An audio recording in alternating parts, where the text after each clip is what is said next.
Ipinatitigil na ng Kamara ang paggamit ng protocol plates na may bilang na 8 matapos mahuli ng otoridad ang isang sasakyang gamit ang naturang plaka sa EDSA bus lane. Pinag-utos ni House Secretary General Reginald Velasco na ibalik ng mga kongresista sa lalong madaling panahon ang protocol plates na kanilang ginagamit. Inatasan din niya ang Metro Manila Development Authority at Land Transportation Office na kumpiskahin ang plaka ng mga sasakyang nahuhuling gumagamit nito. Ayon kay Velasco, expired o paso na ang plaka ng nahuling sasakyan dahil 17th Congress pa raw ang nakalagay doon, ibig sabihin Kongreso mula 2016 hanggang 2019. Wala pa raw protocol plate na inilalabas ang Kamara ngayong 19th Congress.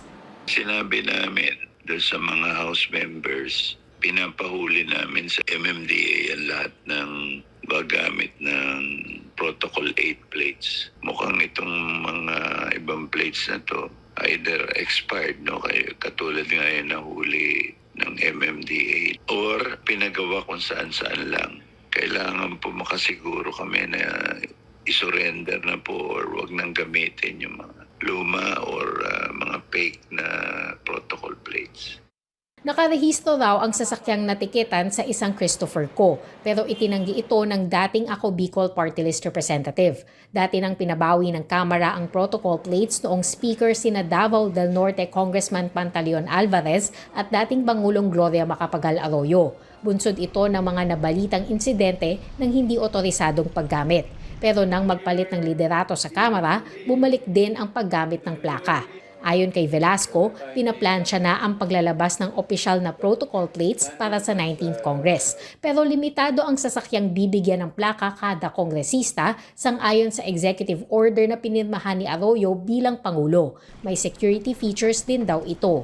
Malalaman na this will be issued under the 19th Congress. Tapos po yung pangalan ng congressman o congresswoman na mahuhuli, no, makikita doon po. Meron pong code, ang makakaalam lang po ang LTO at kami sa House of Representatives.